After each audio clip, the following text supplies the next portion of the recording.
seréis como dioses. Esa es la gran mentira. Seréis como dioses.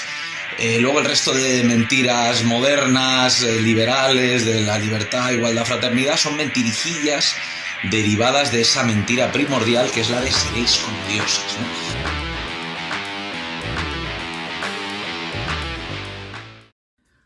Hola amigos, bienvenidos a vuestro canal de La Gran Mentira. Hoy vamos a seguir hablando de temas insospechados e insólitos que en el mundo profano no se suelen tratar, porque el mundo profano pues nada más que trata de tonterías, que es lo que les importa a los poderes económicos que quieren tener a la población ignorante y sometida.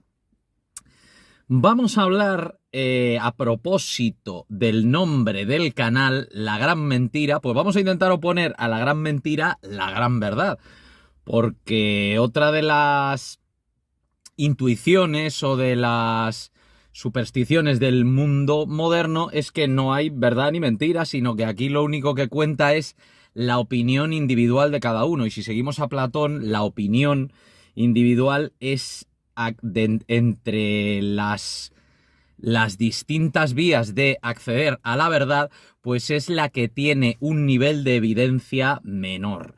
Esto, lo de encumbrar la opinión individual, puede venir un poco del protestantismo y del libre examen, que es aquella opinión o aquel punto de vista que sostiene que no hay autoridad ninguna que esté por encima de las opiniones individuales particulares de los individuos. Y eso, pues, del protestantismo llega a la democracia, liberalismo, etc. No hay verdad y eso es lo que sostiene el mundo moderno. Y en ese caos en el que no hay verdad, pues es fácil, como nos decía Chesterton, en el momento en el que no se cree en Dios ya se puede creer en cualquier tipo de chorradas, pues es fácil colarle a la gente cualquier tipo de mentiras que pasan por verdad, porque de hecho al no haber verdad y solo haber modas, pues lo que hoy es verdad, mañana es mentira, y esto no es más que un caos de ideas contradictorias en las que es imposible aclararse, ¿no?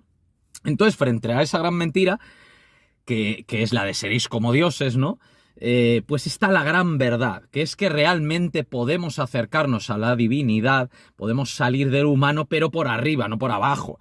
Claro, porque esa vía que nos proponía Nietzsche, profeta del nihilismo, de salir de lo humano por abajo, ¿no? El superhombre de Nietzsche, que nos dice que el hombre es un puente tendido entre el mono y el superhombre, pero ese superhombre nietzscheano realmente es un ser ridículo, porque al no aludir a lo único que le puede perfeccionar, que es lo divino, que es el ser, que es la fuente de la que todo emana, que es lo trascendente, pero por arriba, no por abajo, claro, porque como si salgo de lo humano por abajo, pues entonces me voy a ir a lo infrahumano, no me interesa eso, ¿no? Eso es lo que hace el mundo moderno, como nos alude a lo más bajo que hay en nosotros, a lo demónico, a la materia, al placer, al hedonismo, ¿no? Y me creo que que voy a conseguir el superhombre, y al final lo que me convierto es en un ser ridículo.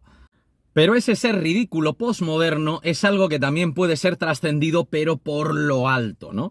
Porque el mundo moderno al final es un mundo profano, es un mundo laico, es un mundo que ha negado que el ser humano pueda acceder a ningún nivel sobrehumano, porque de hecho lo que se sugiere es que la razón humana es la máxima cualidad a la que puede apelar el humano para conocer la verdad. Y eso, por todas las doctrinas tradicionales, sabemos que no es así, ¿no?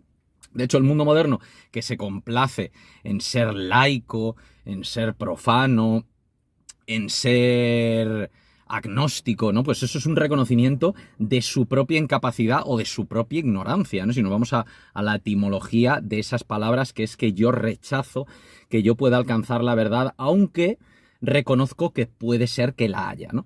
Entonces, por ejemplo, si nos vamos a Santa Teresa de Jesús, que ella sería una expresión de esa gran verdad, ¿no?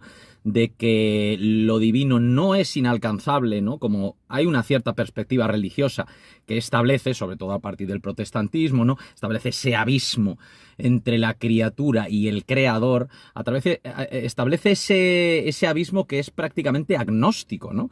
Porque nos dice que como no podemos alcanzar la verdad, porque estamos tan caídos que nuestra razón no alcanza a la verdad, pues entonces nos tenemos que dedicar a ganar dinero, que al final es lo que establecen los protestantes, pero más en concreto los calvinistas, ¿no? Me voy a dedicar a ganar dinero, que es lo que Dios quiere de mí, porque yo no puedo alcanzar la verdad, ¿no?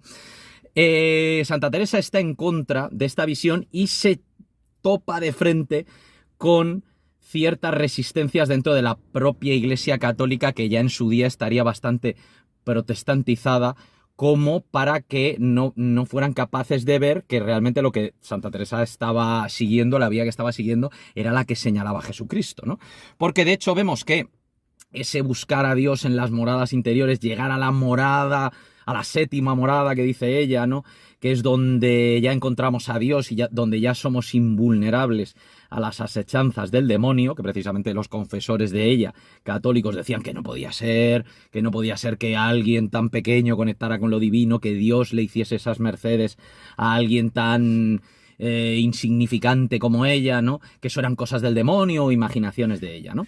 Y esto es lo mismo que decía Jesucristo. Al final Jesucristo nos dice que el reino de Dios está dentro de nosotros, que busquemos el reino de Dios y que lo demás se nos dará por añadidura, que el reino de Dios es un grano de mostaza. Nos dice en la parábola del sembrador, los de afuera, los profanos, no entienden estas parábolas porque solo son capaces de ver lo exterior, lo material en las parábolas, pero esa semilla que cae por el camino y que se comen las aves no da fruto, la que cae en terreno pedregoso o la que cae entre los abrojos no dará fruto, pero la que cae en buena tierra, los que siguen la palabra, la entienden y la practican, esos llegarán al reino de Dios, ¿no? Pues eso es lo que practica Santa Teresa y se encuentra con la incomprensión de esa iglesia que establece esa visión dual entre la criatura y el creador, y no esa visión no dual, ¿no? Que es la que nos dice Jesucristo, que todo es lo mismo, que cuando hacéis bien a los demás me lo estáis haciendo a mí, y que el reino de Dios está dentro de ti, que no está lejísimos, pero que para salir del humano y que esa salida sea fructífera tendrá que ser por arriba, tendrá que ser trascendente y no tendrá que ser inmanente quedándome en lo que soy, o no tendrá que ser incluso demónica llevándome a lo infrahumano, que es prácticamente lo que me sugiere el mundo moderno, porque me lleva a bucear, ¿no? Como nos decía Jung, eso de abraza tu sombra, ¿no? O el inconsciente colectivo, ¿no? Entonces lo que me lleva es a lo psicológico o incluso a lo físico o al instinto ya más perverso que hay el humano, que está dentro de nosotros, que era lo que Ibn Arabi nos decía, que era el ego que ordena el mal. Entonces yo, si abrazo ese ego, pues me voy a la perdición absoluta, ¿no?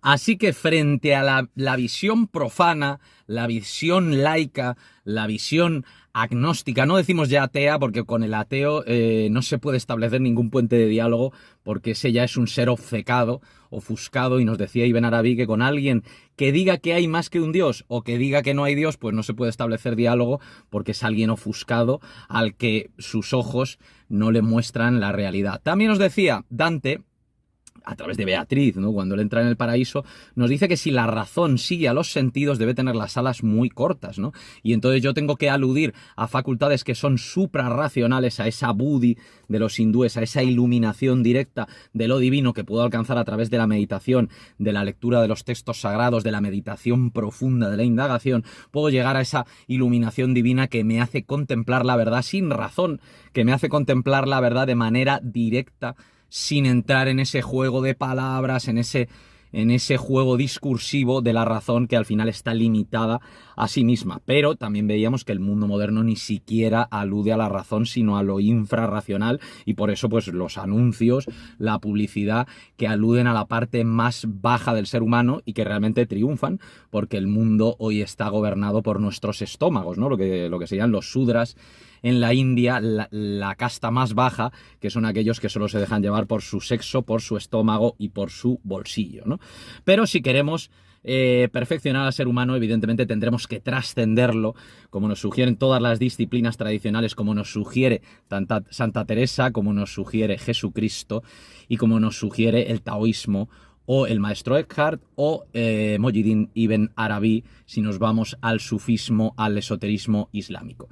Y con estas breves reflexiones sobre la gran mentira posmoderna y la gran verdad tradicional, os emplazamos a próximos vídeos y os damos un fuerte saludo, amigos. ¡Nos vemos! ¡Woo!